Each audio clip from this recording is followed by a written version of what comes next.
onthou gisteraan na die tyd het ek vir my pa gesê, ek kan nie glo dat my R nog so rol nie.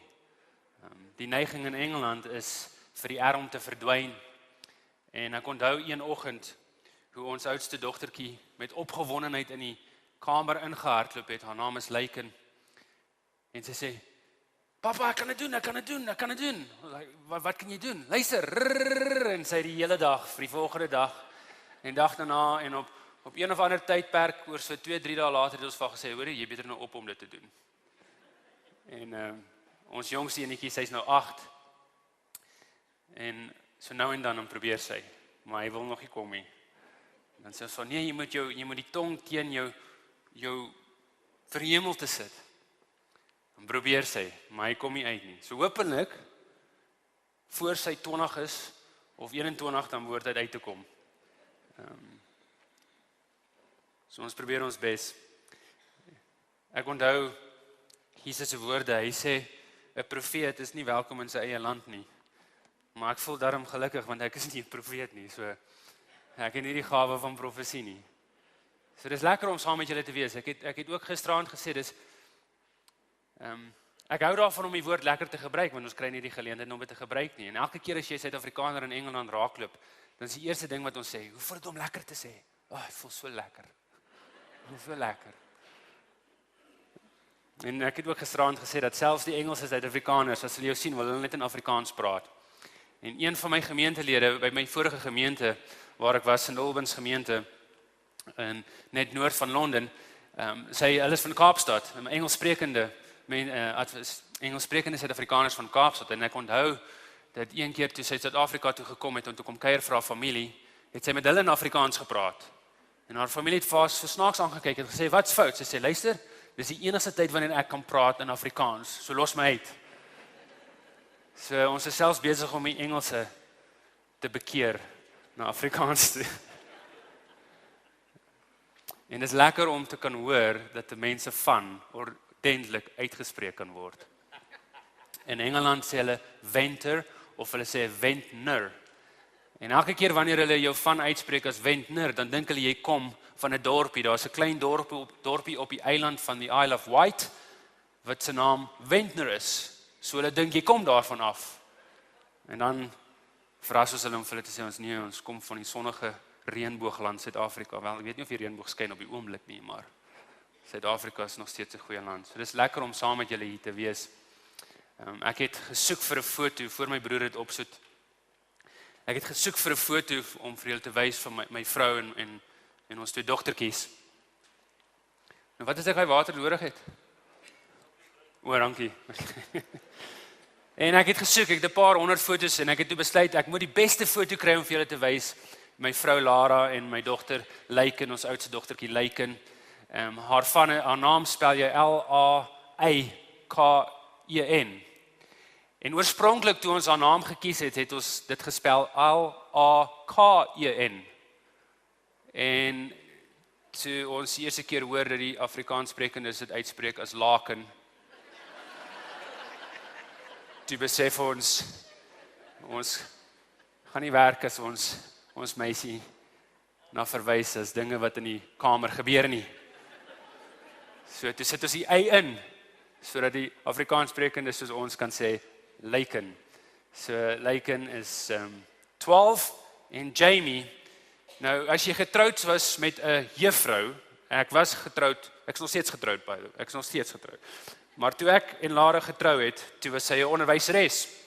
En as jy getrou is met 'n onderwyser, is daar 'n probleem as jy name soek vir jou kinders. Want elke naam herinner hulle aan 'n student.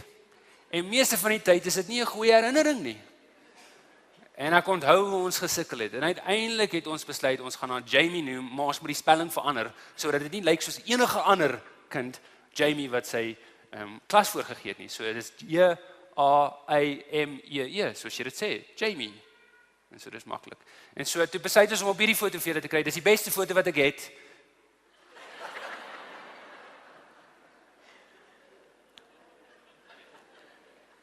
Dis 'n normale dag vir ons. Ons was op 'n uitstappie gewees. Ek sal probeer om een te kry wat nie so mooi is nie, maar dit is ons beste een. En ek het probeer om my tong uit te steek, maar dit het nie gewerk nie.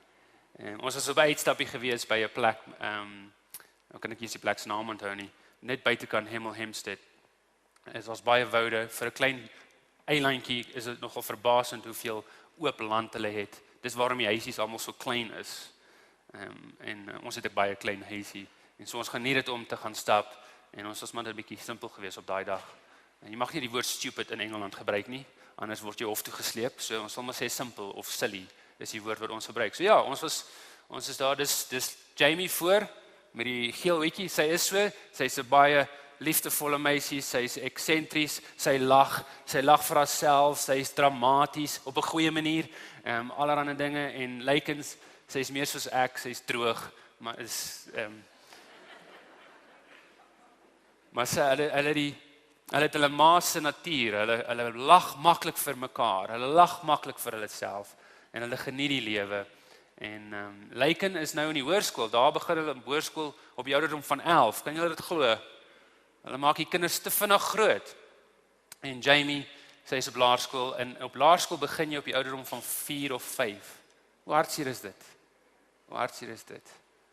Maar ja, so ons bly in 'n klein dorpie, ek sal nie meer sê nie, want ons moet seker in die boodskap inkom. Ons bly op 'n klein dorpie met die naam van Welwyn Garden City, dis so 'n halfuur van die kerk waar ons bedien Stanbury Park gemeente, is 'n gemeente van so 700 lidmate, en op 'n Sabbat het ons so tussen 700 en 800 mense.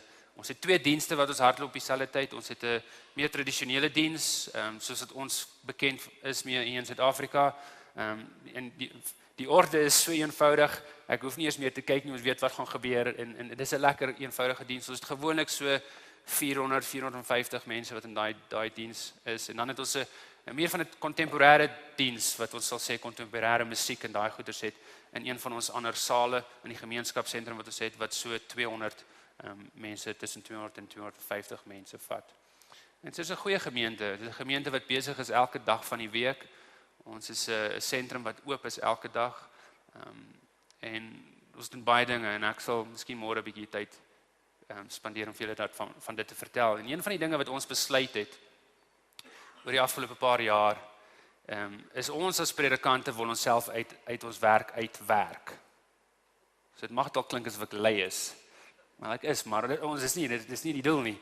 Ons wil onsself uit ons eie werk uitwerk, want ons glo dat ons almal word geroep om priesters van God se koninkryk te wees. Nie net predikante nie. Stem jy saam? Almal van ons is geroep om priesters te wees van God se koninkryk. Met ander woorde, die verantwoordelikheid van ons almal is om disippels van ander disippels te maak. So ons kerk se missie is om God te ken en om God bekend te maak in die konsep van disippelskap. En verlede jaar het ons 'n nuwe doelwit vir die volgende 5 tot 10 jaar het ons geloods en ons het 12 maande van gebedprojek begin waar elke lidmaat vir 3 mense bid. Vir 12 maande elke dag vir dieselfde 3 mense se bekering. Met ander woorde, ons het 'n gemeente van kom ons sê 500 van ons bid, is 1500 mense wat elke dag aan God opgedra word vir hulle bekering. En die hoop is dat elke gemeentelid ten minste een van daardie 3 mense persoonlik mee sal stap om hulle 'n disipel van Jesus te maak. En ons werk ook baie nou saam met ons jong volwasses. Ons het 'n disipelskap projek wat ons begin het met hulle en ek sal julle 'n bietjie môre meer daarvan vertel. Nou ek moet vir julle sê, ek was nie noodwendig een van die modelste studente op laerskool nie. As 'n jong ouetjie het ek my ouers nogal menigmale kere verleë laat los. Ek dink ons het een keer is dit een keer die garage wat ons afgebrand het? Ek kan nou nie onthou nie. My broer sal onthou. En ek het baie pak gekry, maar ek het dit nodig gehad. En ons was nie noodwendig die soetste seuns, of ek was nie noodwendig, ek kan nie my broer hier intrek nie, maar ek was nie noodwendig die soetste seun gewees nie.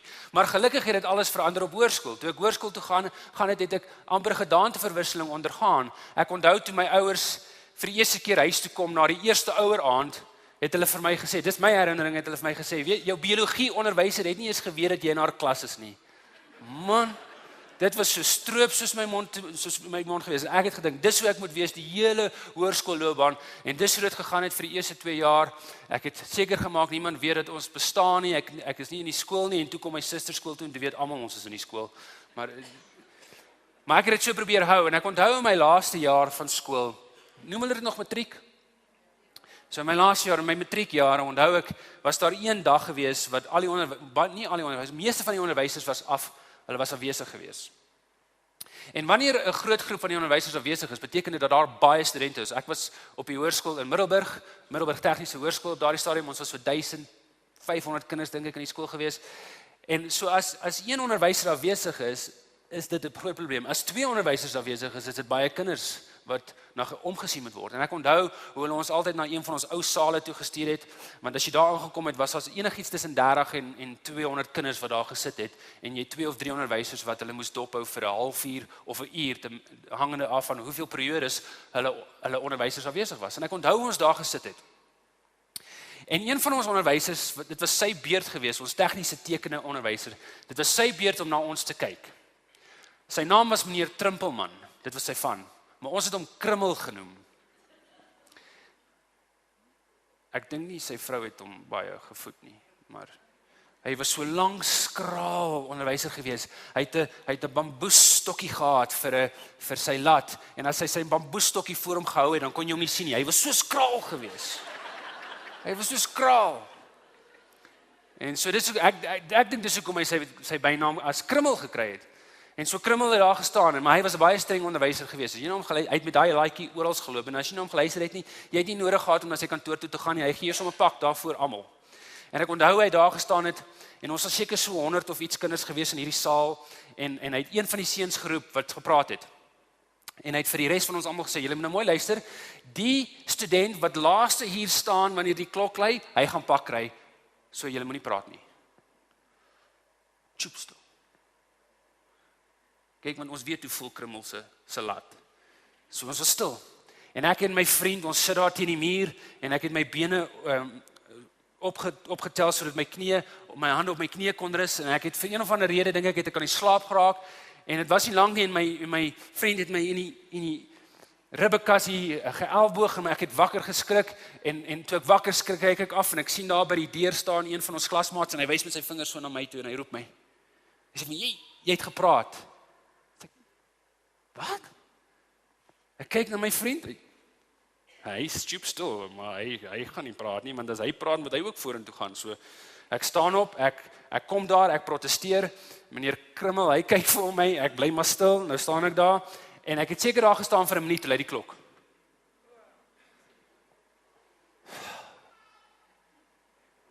En die studente loop almal klas toe, en Krummel staan op. Hy sê, kom, ons gaan daar na sy kantoor toe, en as jy na sy kantoor toe gaan, weet jy kry meer as 1 pak. Dit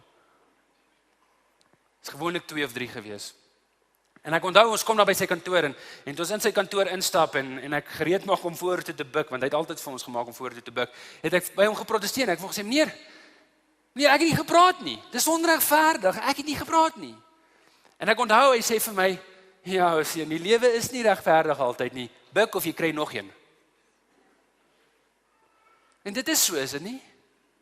Die lewe is nie altyd regverdig nie. Ek meen, van die oomblik wanneer ons as pasgebore babas ons oë oopmaak, leer ons dat die lewe is nie regverdig nie. En dis waarom ons geleer het, of waarom ons kinders leer, dat jy met jou speelgoed met die ander deel, met die hoop dat die ander hulle speelgoed met jou sal deel, sodat jy sal leer hoe dit is om regverdig saam met mekaar te speel. En dan daardie proses herhaal homself wanneer ons op laerskool kom. Ons word geleer om in rye te staan, ons moet ons hand opsteek, ons mag nie uit die beurt uit praat nie, of in daai tyd toe ek op skool was, het jy pak gekry as jy dit gedoen het. En dan herhaal die proses homself weer as ons in hoërskool kom. Ons help 'n vriend met hulle huiswerk. Ek onthou op die bus het ons 'n halfuur gevat om skool toe te ry elke oggend op die bus, en dan het jy gesien hoe die ouens vinnig probeer om hulle huiswerk klaar te maak wat hulle vergeet het. En dan het jy geprobeer help, met die hoop dat eendag wanneer jy in die nood is, jou vriende jou sal uithelp. En dan wanneer ons op college kom, of universiteit, herhaal die proses homself weer. Ons help mekaar uit, hier en daar. Of dit met 'n rit is hier, of dit met huiswerk is daar, of dit met studiewerk is daar, of dit met geld is daar, met die hoop dat wanneer ons eendag in die nood is, ons vriende dit weer met ons sal doen. En dan trou ons. En ons het hierdie hoop dat ons geliefde getrou sal wees teenoor ons, soos ons getrou sal wees teenoor hom, want dit is hoe die lewe veronderstel is om te wees. Dis veronderstel om so te wees, maar ons weet dit is nie so nie. En so wat die samelewing doen, is die samelewing skep reëls en hy skep wette sodat ons regverdig hierdie lewensspel kan speel met mekaar. Sodat wanorde en chaos nie sal oorneem nie. Ons het hierdie reëls, ons het hierdie wette wat ons publieke verhoudinge handhaaf. Ons het hierdie reëls en hierdie wette wat ons persoonlike verhoudinge handhaaf. Op hierdie spektrum van persoonlike verhoudinge aan die een kant het ons as ouers reëls en ons het wette in die huis oor hoe ons kinders wil grootmaak en hoe ons kinders teenoor ons moet optree. En aan die ander kant van die spektrum het ons reëls, het ons regulasies oor wat se tipe persoon ons wil hê ons lewensmaat moet wees of wat se tipe persoon ons bereid is om te wees as 'n lewensmaat. En so ons het hierdie wette en die reëls. En as elke persoon ons reëls nakom en ons kom elke ander persoon se reëls na, dan het ons 'n tevrede verhouding met mekaar. Maar daar's 'n probleem. En dis 'n groot probleem. En dit is dat in die aardse terme van regverdigheid, nie in God se koninkryk nie, maar in aardse terme van regverdigheid, is regverdigheid relatief vandag. Regverdigheid vandag is in die oë van die waarnemer. Want julle sien, as gevolg van ons persoonlike geloofsoortuigings, ons persoonlike morele waardes en ons persoonlike kulturele voornemings wat ons het, gryp ons eie konsep van regverdigheid aan. Met ander woorde, daar sal stadiums wees wat jou waardes in konflik kom met my waardes, of my waardes in konflik kom met jou waardes, en wanneer ons waardes in konflik kom met mekaar, gaan iemand seer kry, en ons gaan uitskree uit ontevredenheid dat die lewe is onregverdig. Ons sien dit selfs in die sportwêreld. Ek onthou 2010, toe die sokker wêreldbeker in Engeland sê hulle voetbal, hulle weet nie wat sokker is om hulle lewe te red nie. Maar toe die sokker wêreldbeker plaasgevind het hier in Suid-Afrika, onthou ek ook in ons TV-kamer gesit het toe Engeland Duitsland speel. In Engeland is dit groot. As Engeland teen Duitsland speel, is dit soos die derde wêreldoorlog. Okay? Dis groot. En ek sit daar, Jamie, ons jongste enetjie, was ongeveer 'n jaar oud, sy was net meer as 'n jaar oud, en sy het hier rondom my gespeel in die TV-kamer, en ek het daar gesit en ek het gekyk na hierdie wedstryd, en op een of ander stadium het een van die Engelse spelers, Frank Lampard, daar die bal geskop in die net in, en hy het agter die lyn ingegaan, en dit was veronderstel om 'n goal. Dit was veronderstel om 'n goal te wees, maar die skeieregter het dit nie gegee nie. En ek onthou toe dit gebeur het, in daardie oomblik dit was alles so gespanne geweest, want Engeland was besig om te verloor, en as hy daai bal ingegaan het, dan sou hulle gelykop gewees het, en ek was so gespanne, en toe daai skeieregter nie daai goal toeken nie, toe gryp ek my hande en ek slaan dit op die grond neer, en ek skree, dit is onregverdig, ek het skoon vergeet waar ek was, dit is onregverdig, en toe ek opkyk, toe staan Jamie, en sy kyk vir my so met sulke groot oë, en sy bars uit in trane, en ek gryp haar, en ek begin haar te troos, die TV, en ek groot, die TV aan hierdie kant. Dit is onregverdig. En ons sien dit in speletjies, en dis waarom daar reëls en wette is in sport, en wanneer iemand 'n oortreding begaan het, en as hulle uitgevang was deesdae, dan word hulle gestraf. Maar het jy al, byvoorbeeld, saam met iemand speletjies gespeel, as jy nou moet regtig terugdink aan die dae toe ons kinders was, en jy speel met daai persoon speletjies, en soos jy speel, verander die ander persoon die reëls. Het jy dit al? Dis nie lekker nie. Kyk, dis wanneer ek ophou speel. Maar dit gebeur vandag. As gevolg van 'n konsep van relatiewe regverdigheid, beplan ons reëls en wette vir ons lewens, ongeag hoe dit ander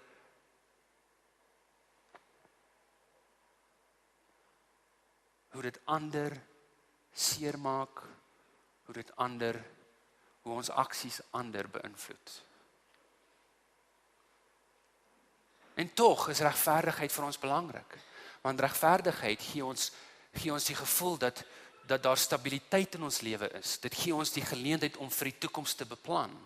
En so wanneer iemand die reëls en die waardes wat ek vir my eie lewe het, raak sien en dit onderhou, en wanneer ek die reëls en die waardes van ander mense raak sien en dit onderhou, is daar 'n goeie verhouding van tevredenheid tussen ons. Maar geliefdes, dit werk nie so nie, want daar is altyd tye, daar is altyd kere wanneer daar die waardes in konflik kom met mekaar en iemand gaan seer kry en ons gaan uitskree, dit is ontevrede. Ek is ontevrede want die lewe is onregverdig. Ek kan net myself indink, dat daar is genoeg van ons hier vanoggend, om te weet, dat van ons voel so reg nou, op hierdie oomblik. En so wanneer ons na God se woord kyk, sien ons 'n verhaal, vind ons 'n verhaal van Josef se broers, en ek wil hê ons moet na Josef se broers kyk, nie na Josef homself nie, maar vind ons dat Josef se broers, hulle self in dieselfde situasie vind, en hulle met dieselfde konsep sukkel. Julle sien, wanneer ons voel dat iemand onregverdig teenoor ons opgetree het, wanneer iemand ons onregverdig behandel het, begin die gevoelens van frustrasie, die gevoelens van haat, die gevoelens van wrok, die gevoelens van bitterheid in ons opborrel, en gewoonlik dink ons eerstens, sonder om eers daaraan te dink, onmiddellik neem ons aan dat die persoon dit opsetlik bedoel het, en dis persoonlik. En hier sien ons dat Josef se broers met dieselfde probleem gesukkel het. So kom ons vat ons Bybels en ons maak ons oop by Genesis hoofstuk 37. Genesis hoofstuk 37. En kom ons kyk gou na hierdie verhaal. Dis 'n baie welbekende verhaal. Maar maak die Bybels oop as jy dit het. En kom ons lees gou deur hierdie hoofstuk. Ons gaan nie die hele hoofstuk deurlees nie. Maar kom ons kyk wat gebeur wanneer ons dit toelaat, wanneer ons onsself toelaat om die pad van onregverdigheid te stap. Wat gebeur? So kom ons begin daar in vers 1. En Jakob het gewoon in die land van die vreemdelingskap van sy vader, in die land van Kanaan. Dit is die geskiedenis van Jakob. Josef het as seun van 17 jaar die kleinvee opgepas saam met sy broers. Hy was nog jonk, met die seuns van Bilha en die seuns van Silpa, die vroue van sy vader. En Josef het die slegte gerug oor hulle na hulle vader oorgebring. 'n Slegte gerug? Wat 'n gerug? So Josef is saam met sy broers in die veld, pas skape op. En wanneer ons die res van die verhaal lees, weet ons dat Josef was sy pa se witbroodjie. Dis hoe sy broers dit aangesien het. Dis hoe sy broers dit beskou het. Hy was sy pa se witbroodjie. So hy's daar saam met hulle. So ons kan dalk aanneem, ons kan dalk veronderstel dat hy is daar. Sy broers is ouer, en wat ouer broers doen, soms wanneer hulle by mekaar is en hy speel 'n bietjie met mekaar. Miskien het hulle dalk rof met hom gespeel. Dis dalk die goeie ding. Of miskien het hulle dalk hom 'n bietjie begin bespot omdat hy sy pa se witbroodjie was. Maar iets het gebeur wat veroorsaak het dat Josef op sy perdjie geklim het en na sy pa toe teruggejaag het om stories aan te dra. Nou ek weet nie van u nie, maar ons het as kinders geleer dat in die verhouding van broers en susters is daar 'n hiërargie tussen die ouer broers en susters en die jonger broers en susters. En een van die dinge wat jy leer as jy die jonger boetie of sussie is dat jy nie stories aandra nie. En hier is Josef, en hy hardloop na sy pa toe, en hy dra stories aan. Hy is ongelukkig oor iets, en so dit vat ons nie lank om te besef, dat hierdie maar net 'n druppel water in 'n dam van onregverdigheid is, wat besig is om op te bou tussen Josef, sy broers en sy pa. So kom ons lees verder. Dit sê vir ons die volgende van vers 3. En Israel het Josef meer lief gehad as al sy seuns, want hy was vir hom 'n seun van die ouderdom. En hy het vir hom 'n lang rok, 'n lang jas met moue gemaak. Waarom is dit so belangrik dat ons dit weet? Het jy gewonder? Waarom maak die skrywer, as dit Moses is, waarom maak Moses ons bewus van die feit dat sy pa vir hom 'n jas gegee het? Het hy nie ander klere gehad nie? Toe sy broers sien dat hulle vader hom meer as al sy ander broers lief het. Met ander woorde, iets met die jas het te doen gehad met die liefde van sy pa. Het hulle hom gehaat en kon nie vriendelik met hom praat nie. Hey, dis onregverdig. Jy het hom meer lief as ons, en hier is ons werk in die hitte van die dag, onder die hitte van die son, dag in en dag uit, en jy speel pop met hierdie kaboutertjie. En so dis belangrik om te besef dat Jakob is besig om onbewuslik 'n boodskap aan sy ouer seuns te stuur. En veral sy eersgeborene. Wanneer ons na die verhale, soos byvoorbeeld die verhaal van Elia en Elisa kyk, toe Elia vir Elisa geroep het Elia daar by Elisa aangekom, en wat het hy oor sy skouers gegooi? Sy jas oor sy skouers gegooi.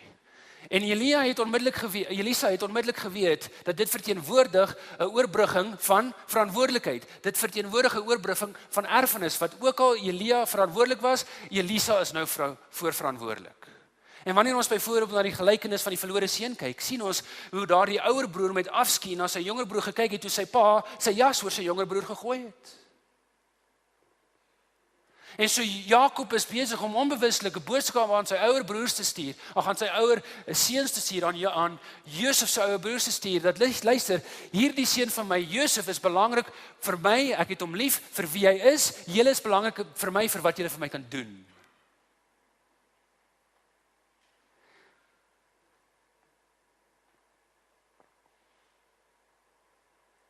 Daar's 'n groot verskil tussen die liefde wat ons ervaar van iemand, wanneer ons weet dat hulle ons lief het vir wie ons is, en wanneer hulle lief is vir ons, vir wat ons vir hulle kan doen. En so ons kan sien waarom Josef se broers gedink het die lewe is onregverdig.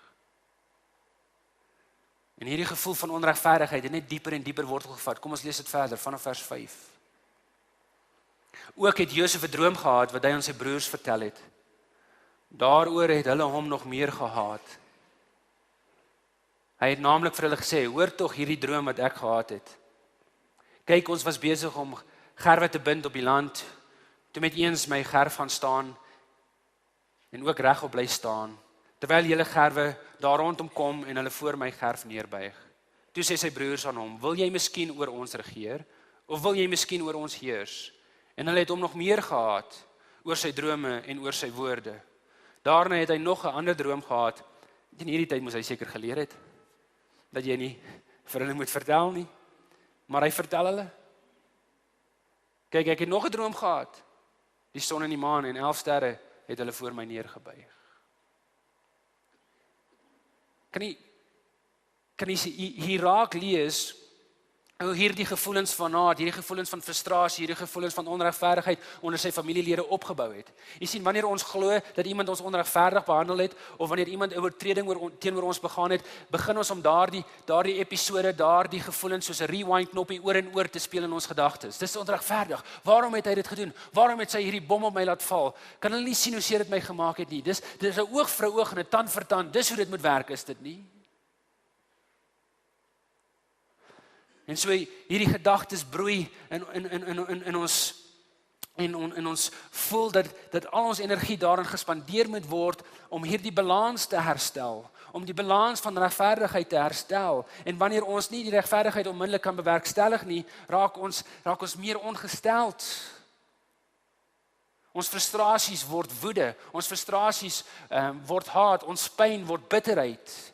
En onmiddellik probeer ons al ons energie daaraan spandeer om seker te maak dat regverdigheid herstel word. So wat gebeur is ons begin om op 'n pad te loop wat sekere reaksies het.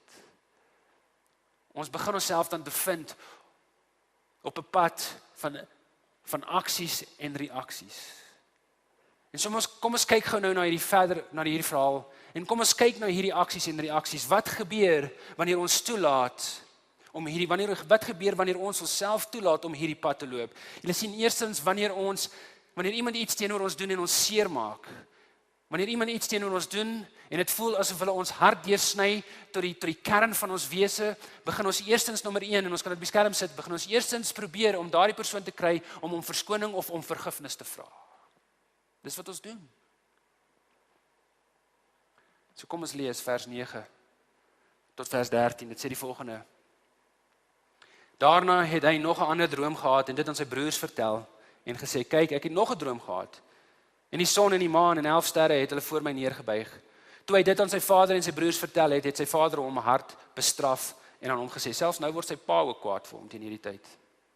Wat is dit vir 'n droom wat jy gehad het? Moet ons werklik kom, ek en jou moeder en jou broers, om ons voor jou na die aarde neer te buig? Sy broers was afgunstig op hom. Dis 'n baie sterk woord vir jaloesie.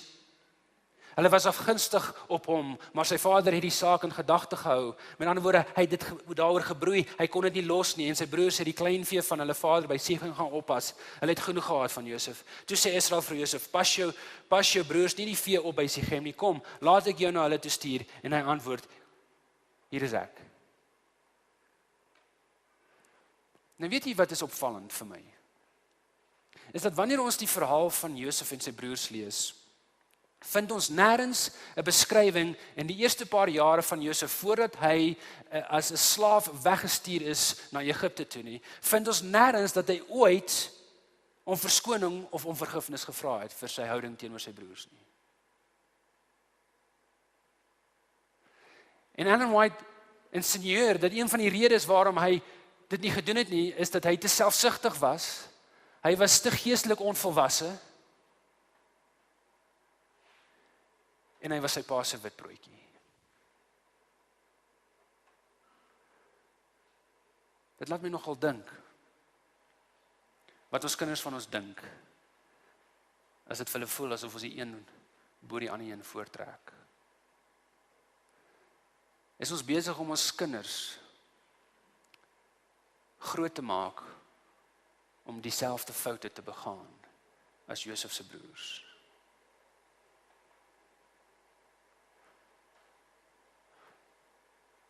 Ons sien dat Josef se broers se bitterheid groei. En jy sien, wanneer ons probeer om iemand om verskoning te vra, of wanneer ons vir iemand vra om verskoning te vra, of wanneer ons iemand benader om hulle vra om vergifnis te vra, doen ons dit met die hoop dat hulle dit sal doen, want as hulle dit doen, dan kan ons met die lewe aangaan. Dis asof vrede, dis asof liefde herstel word en ons kan aangaan met die lewe. Dit beteken nie noodwendig die pyn van die verlede is verby nie, maar ons kan aangaan met die lewe. Maar wat gebeur as daardie persoon nie om verskoning wil vra, of wanneer daardie persoon nie om vergifnis wil vra nie? Wanneer hulle nie eens wil erken dat hulle iets verkeerd gedoen het nie. Wanneer dit gebeur, sien ons tweedens, was dit wanneer 'n verskoning nie kom nie, sien ons tweedens hoe daar addisionele pyn, hoe daar addisionele bitterheid begin om te groei binne in ons.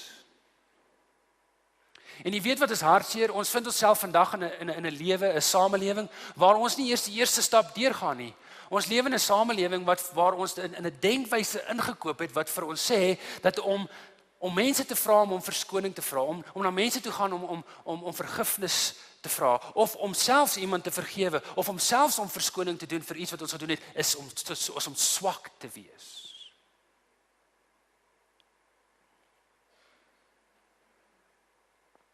Maar wanneer dit nie kom nie, begin hierdie gevoelens van haat, soos 'n sak vol van klippe op ons skouers vas te sit. Gevoelens van pyn, gevoelens van wrok, gevoelens van bitterheid, wat ons nie van ons skouers kan afkry nie. Hierdie boef, hierdie smeerlap van 'n persoon, wil nie eers om verskoning vra nie. Hulle wil nie om vergifnis vra nie. Hulle is nie eens bereid om te erken dat hulle my seer gemaak het nie, en so ons begin om te voel asof ons misbruik was. En hierdie gevoelens van haat, hierdie gevoelens van bitterheid, gee ons dan derdens die energie om fisies te reageer.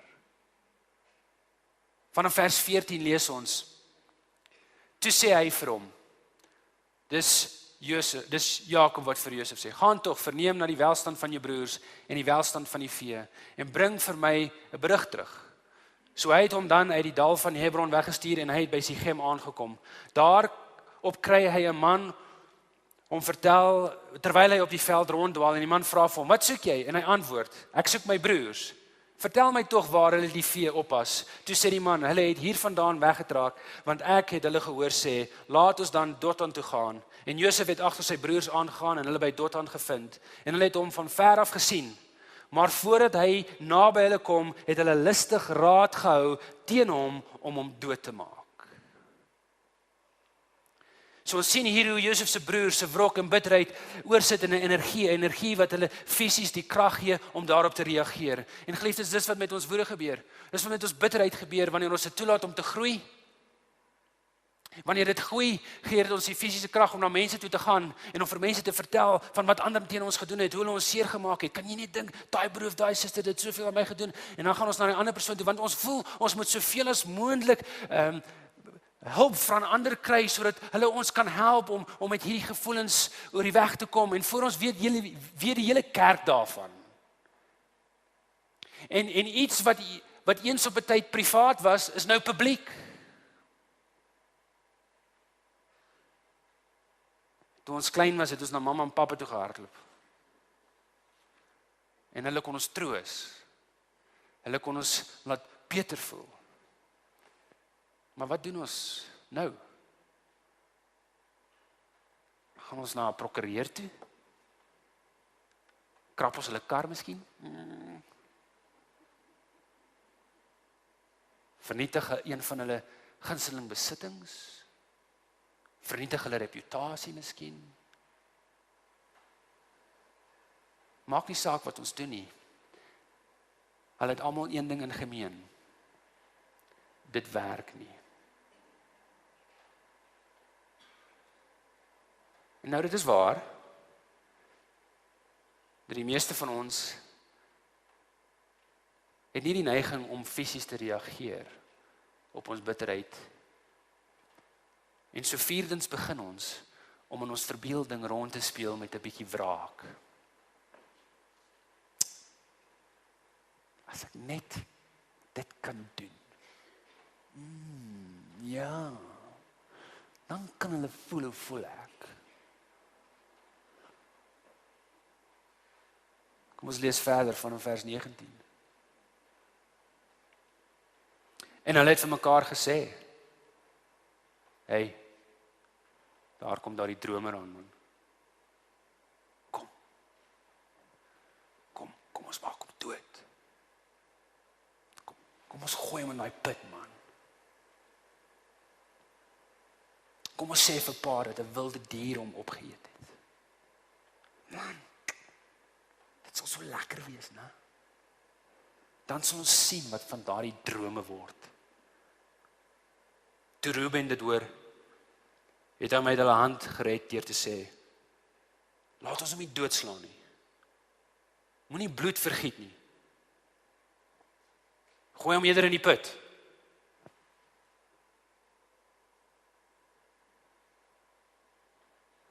Wat in die woestyn is, maar moenie 'n hand aan hom slaan nie, sodat hy hom uit hulle hand kon red om na sy vader terug te bring.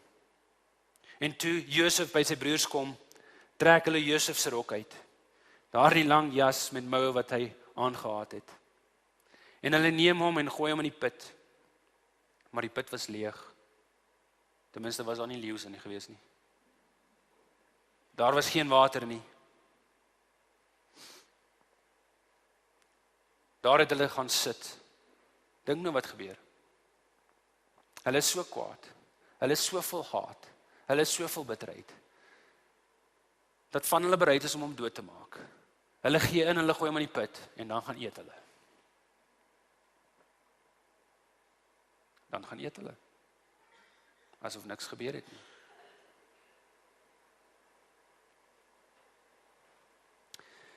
Daarna het hulle gaan sit om brood te eet en toe hulle oë opslaan, sien hulle met eens 'n reisgeselskap Ismaeliete wat uit Gilead kom. Hulle kamele gelaai met speserye en balsam en gom op pad om dit na Egipte af te bring. Toe sê Juda aan sy broers, hey, Watter voordeel is dit dat ons broer doodmaak en sy bloed verberg? Kom laat ons hom aan die Ismaeliete verkoop. Dan maak ons sommer 'n bietjie geld ook. Maar laat ons hand nie teen hom wees nie, want hy is ons broer, ons vlees. En sy broers het na hom geluister. En toe die Midianitiese koopmans verbykom, het hulle Josef uit die put uit opgetrek en uitgehaal en Josef aan die Ismaeliete verkoop vir 20 sikkel silwer, minder as wat Jesus voor verraai was. En hulle het Josef na Egipte gebring. Toe Reuben by die put terugkom, was Josef nie in die put nie. Daarop skeur hy sy klere. En hy gaan na sy broers terug en sê, die seun is nie daar nie, en waar moet ek heen? Jy sien, meeste van die tyd reageer ons nie fisies op ons bitterheid nie. En so ons begin om met ons verbeelding speletjies te speel, oor wraak, oor wat ons kan doen, en voorlank begin ons in hierdie denkwyse van as en dan in te koop. As ek dit doen, dan sal hulle voel hoe ek voel. As ek dit doen, dan sal hulle om verskoning vra. As ek dit doen, dan sal hulle weet dat hulle om verskoning moet vra, of dat hulle om vergifnis moet vra. En voor ons oë uitvee, spandeer ons al ons energie, al ons tyd aan hierdie as dan denkwyse. En ons mag dalk selfs een of twee van hulle probeer, maar nie een van hulle werk nie. En al wat gebeur is ons hierdie as dan denkwyse hou ons vasgenaal aan 'n donker verlede en 'n donker toekoms. Dis verdoen. En so eerstens sien ons wanneer iemand ons deursteek tot die diepte van ons wese, wanneer ons voel asof die lewe 'n onregverdige bom op ons skoot laat val het en iemand het ons so seer gemaak, begin ons eerstens, as ons dit op die skerm sit, weer probeer om daardie persoon te kry om verskoning of om vergifnis te vra. En as dit nie werk nie, dan word die gevoelens van addisionele pyn omgesit in haat en word dis wat werklik gebeur, geliefdes. En u weet dit gebeur het, ek weet dit gebeur het, want dit het al met my gebeur. En hierdie pyn en hierdie wrok wat ons aan vasklou, gee ons dan die energie om fisies te reageer, maar as ons nie fisies reageer, begin ons vierdens om met dit in ons verbeeldings te speel, begin ons wraakspeletjies te speel. En aan die einde van die dag werk nie een van hulle nie, en dan laastens, vyftens, begin ons om van die lewe te onttrek.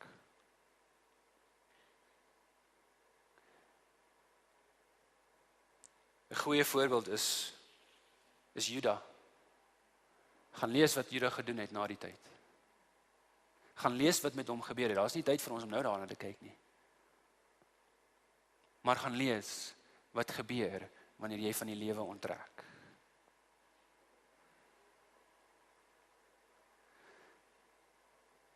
Julle sien, wanneer ons diep deursteek is dit makliker vir ons om van die lewe te onttrek. Wanneer die gevoelens van moedeloosheid, van hopeloosheid ons oorvat, is dit makliker vir ons om weg te beweeg van die mense en die dinge wat ons eens op 'n tyd geniet het. Is dit makliker voordat ons weet om weg te beweeg van die plekke van aanbidding waar ons eens was, wat ons geniet het om by te wees. Want dit is makliker vir ons om nie daardie persoon in die gesig te staar nie. Ons wil nie weer op dieselfde manier seer kry nie. Hoekom moet ons in dieselfde spasie wees as daardie persoon? En ja, dit is waar, dat miskien is daar 'n tydelike gevoel van beterskap wanneer ons wegbeweeg van daardie spasie, wanneer ons nie meer na daardie persoon hoef te kyk of hulle hoef te groet nie, wanneer ons nie meer rondom dieselfde area is waar ons voorheen seer gekry het nie. Miskien is daar 'n tydelike beterskap, maar geliefdes, voor ons oë uitvee, is ons besig om onsself te onttrek, en daardie onttrekking lei na alleenheid, dit lei na vernedering, en dit lei na geïsoleerdheid. So hoe is dit moontlik? Hoe is dit moontlik dat geïsoleerdheid, dat alleenheid en dat vernedering Jesus verhoog en ons oorwinning gee oor dit wat die ander persoon teenoor ons gedoen het? Die enigste manier, en julle weet waarheen ek gaan nou, die enigste manier hoe ons ten volle weer die lewe kan geniet, hoe ons ten volle weer vrede kan ervaar, nie noodwendig regverdigheid kan herstel nie, maar die enigste manier hoe ons Christus se liefde, Christus se vrede weer ten volle kan ervaar, want as ons op 'n pad van alleenheid stap, kan ek vir u sê, maak ons oë en ons ore toe vir Christus. Maar wanneer ons bereid is om mekaar te vergewe, wanneer ons bereid is om mekaar te vergewe vir dit wat iemand anders teenoor ons gedoen het, vir die oortreding wat begaan is, verhoog ons Christus se naam. En ek weet dit is nie maklik nie. Ek het dit al baie probeer en ek het al baie gesukkel. En ek weet dat ons is veronderstel om mekaar te vergewe. En ek weet dat baie van ons probeer dit en baie keer voel dit asof ons misluk, want die herinneringe en die pyn is nog steeds daar. Die herinneringe en die pyn sal altyd daar wees. Dis soos littekens wat op die hart sit. Maar geliefdes, wanneer ons ander nie vergewe nie, plaas ons die beheer van ons emosies in die hande van daardie persoon. En dit is nie die maklike pad om te loop nie. Vergifnis is nie die maklike pad om te loop nie, maar dis die beter pad om te loop. Vergifnis is 'n pad wat lei na 'n beter toekoms. En nie na 'n toekoms van donkerte en bitterheid nie. Vergifnis, om die waarheid te sê, forceer ons om te aanvaar dat die lewe nie regverdig is nie. En wanneer ons bereid is om te vergewe, neem ons beheer terug van ons eie emosies.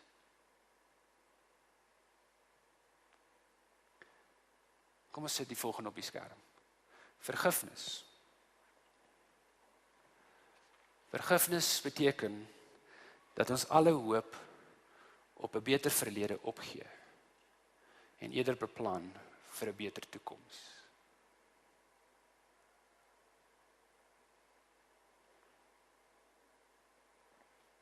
Ek onthou as 'n jong laaitie was ons eendag op 'n plaas gewees. By mense, my ouers het ons na hierdie oom en tannie toe gevat en ons op hierdie plaas gelos vir 'n week. Dit herinner my. My broer en my suster en ek was daar en ons het hulle gehelp om bakstene te maak, want hulle het 'n huis groter gebak. En weet nie wie van julle het al probeer om bakstene te maak nie. Veral met die ou metode. Okay, nie hierdie nuwe fancy masjiene nie. Maar jy vat die klippe en die sement en die sand en jy meng dit en dan sit jy dit in hierdie groot ystermasjien, wel het groot gevoel op daardie stadium masjien en dan moet jy daai ding neerslaan. Jy moet daai so slaan en dan moet jy dit optel en dan moet jy die 4 bakstene wat jy nou gemaak het en julle weet hoeveel bakstene jy nodig om 'n huis te bou, maar dan moet jy hierdie 4 baksteenetjies vat en jy moet dit daar gaan sit sodat dit in die son kan bak en dan moet jy nou gaan en jy moet die proses om weer herhaal. Ek kan vir julle sê ek het muscles gehad soos Arnold Schwarzenegger. Dit is groot as man. En dit was ons gedoen het. In die oggend het ons bakstene gemaak. Ek weet nie Eugene of jy kan onthou nie. En in die middag het ons gaan rondspeel, 'n bietjie die plaas, dit was aan Valdam, naby Valdam gewees en ons het die plaas 'n bietjie gaan bekyk, gaan ondersoek instel. En ons het gesien dat die oom het 'n Vespa, 'n ou Vespa motorfietsie. So oranje ene. Ek kan hom nog onthou. So oranje ene. Die herinnering is sterk. En ons het hom gevra of ons op die Vespa kan gaan rondry en my broer was hy's ouer, so die oom het hom vertrou. Ek sou myself nie vertrou het op daai stadium nie, maar my oom het hom vertrou en ons het daar op die plaas rondgery. En my herinnering is dat op een stadium het ek my broer gepleit en uit frustrasie het hy ja gesê en hy het my kans gegee om te ry op die Vespa. Ek was nie veronderstel om daai ding te ry nie. Dit was die reël. En ek het op hom geklim en ek onthou die area waar ons gery het was naby die hek van die plaas en die plaas was omring gewees met doringdraad. Daardie skerp doringdraad, nie die wat so lyk, ek weet nie hoekom ek dit doen nie, maar nie wat so lyk nie, hy het sulke skerp lemmetjie, dit is lemmetjies draad, daar is sy man, dis die woord wat ek nog gesoek het. En ek onthou hoe ons daar afgery het en my broer het so op en afgery en hy het nou vir my gewys wat ek moet doen en dis wat ek moet doen met hierdie kant van die handvatsel en dis so ek meer petrol kry en ek kan vinnig gaan en hier's die breek, onthou jy moet die breek druk, onthou. Die breek is nie daar nie, dis nie 'n kar nie, hy's hier bo, jy moet hom druk. En ek onthou ek daar af is met die Vespa, hy was so afgewees en hoe ek het so vinnig gegaan as moontlik, man ek kon nou mos ry en ek is daar af. En dit het gevoel asof ek op een van hierdie superbikes was, jy weet. Op by klein Wespad. Maar ek het vinnig gegaan en het so momentum opgetel en toe ek onderkom, toe besef ek, o gat, ek moet omdraai seker. En ek begin toe my draai vat en ek besef my draai is nie klein genoeg nie. Ek is in die moeilikheid. Daai lemmetjiesdraad is naby. En ek besluit dit is tyd om breek te trap. En ek het vergeet jy moet die handvatsel trek. En soos ek begin paniekbevange raak, gly my hand en hy begin om daardie petrol bietjie verder oop te maak. En toe kom daardie lemmetjiesdraad baie vinnig nader. So vinnig dat ek dit ontmoet het. En toe die ontmoeting klaar is, toe laat dit my daar hang in die lug. En my broer kom afgehardloop. En ek dog my redder is hier en hy kyk, wat fout met die motorfiets?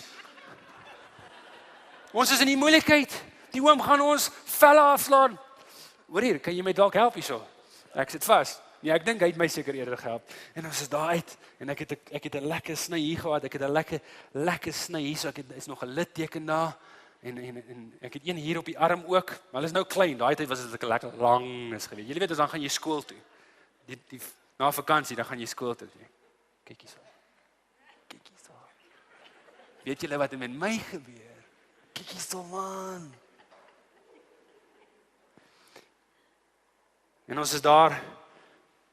Kry die Vespa uiteindelik uit hierdie draad uit.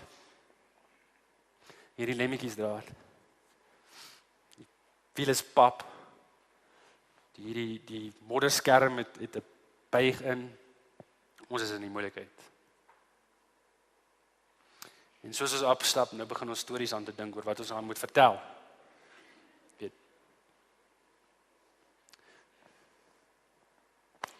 Ons kom bo, ons bære die Vespa mooi, maak asof niks gebeur het nie. Ja, maar ek het snye wat wys asof ek in 'n oorlog was. Nou verbeel jouself. Ek het daar opgestap met die pad terug na die plaashuis toe. En toe ek by die plaashuis kom en die tannie sien, die sede, wat 'n tannie, baie liefdevolle tannie soos daai wou doen, is om my net te help, om seker te maak sy die kapy kan wegvan, want dit was nogal seer geweest en dit het lekker gebrand. Maar verbeel jouself dat ek het daar geloop en sy wou my help en ek van nee. Dis myne. Dis my seer hierdie. En soos die tyd aanstap, weet julle mos wat ons liggaam doen? Ons liggaam begin om homself te doen. Wat doen die liggaam? Dit begin om homself te genees. En soos die liggaam begin om homself te genees, nee, dit kan nie gebeur nie. Ek moet dit afhou. Ek het my seer nodig. Dis my seer.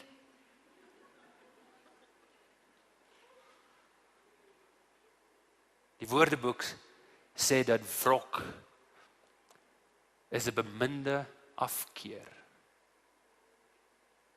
Nou ek weet nie van u nie, maar ek bemin my kinders. Maar om dit wat ons seermaak te bemin, dit maak nie sin nie. En tog so nou en dan as ons iemand sien, dan maak ons hy seer weer oop.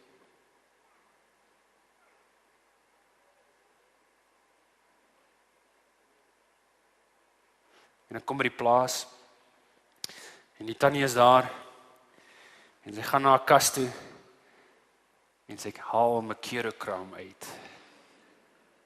Julle weet wat mercurochrome is, né? In Engeland as ek vir hulle sê mercurochrome, dan kyk hulle my met sulke pieringoë aan. Wat? Dit is lekker om te weet ek sonder mense wat weet wat mercurochrome is. Nou as van die jong mense wat? Wat's dit? Dis okay, hoor hier, waar gaan jy gou hier af gaan val? Dan wys ons vir jou wat dit is. En sy gaan haal hy mercurochrome uit.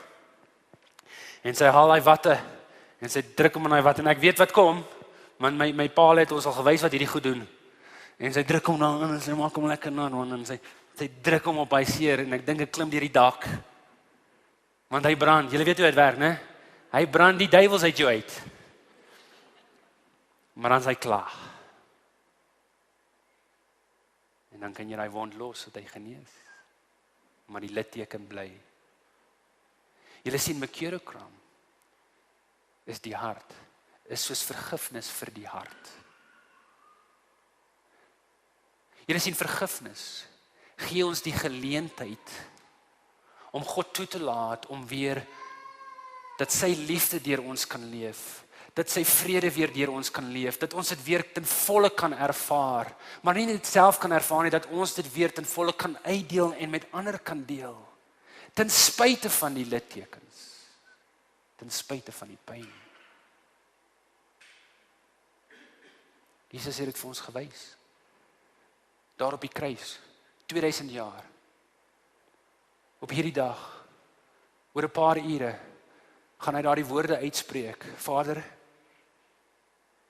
vergeef hulle want hulle weet nie wat hulle doen nie. Kom ons doen dieselfde. Want geliefdes, ons verhoog Jesus se naam, wanneer ons kan vergewe. En wanneer ons nie bereid is om dit te doen nie, verhef ons onsself. Kom ons bid saam.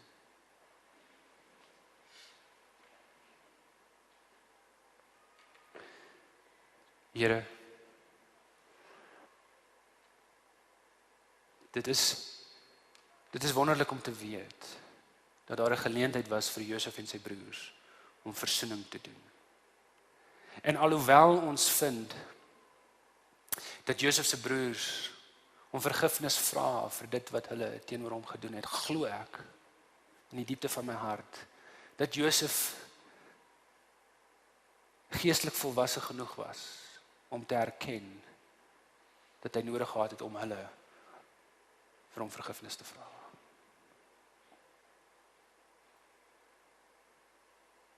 Miskien is daar een van ons vanoggend hier, Here. Nie miskien nie, ek glo daar is, Here, dat daar van ons wat op hierdie pad is, wat op hierdie pad loop van aksies en reaksies. Miskien is ons op 'n punt waar iemand ons sopas seer gemaak het. Miskien is dit iets wat jare terug gebeur het en ons loop 'n pad op wat ons vasgevang hou in 'n donker verlede. En ons sukkel met 'n beter toekoms, want ons is vasgenaal deur ons bitterheid en ons wrok. O Here, ons is te swak om dit deur ons eie krag van ons skouers te kan afhaal. Ons is te swak om dit deur ons eie krag te kan doen. Gee ons die krag deur die Heilige Gees, Here, om te kan vergewe, sodat ons weer ten volle met liefde en vrede kan leef en dit kan uitdeel met ander, want dit is deur daardie liefde en daardie vrede dat U verhoog kan word. Here, help ons om nie onsself te verhef in hierdie lewenspad met sy speletjies en reëls nie. Maar help ons om te aanvaar dat die lewe nie altyd regverdig is nie. Dis waarom dit vir my nodig is om U te verhoog deur ander te vergewe. Gee my nou daardie energie, gee my nou daardie krag, nie om wraakspeletjies te speel in my gedagtes nie, maar om te kan vergewe. In Jesus se naam. Amen.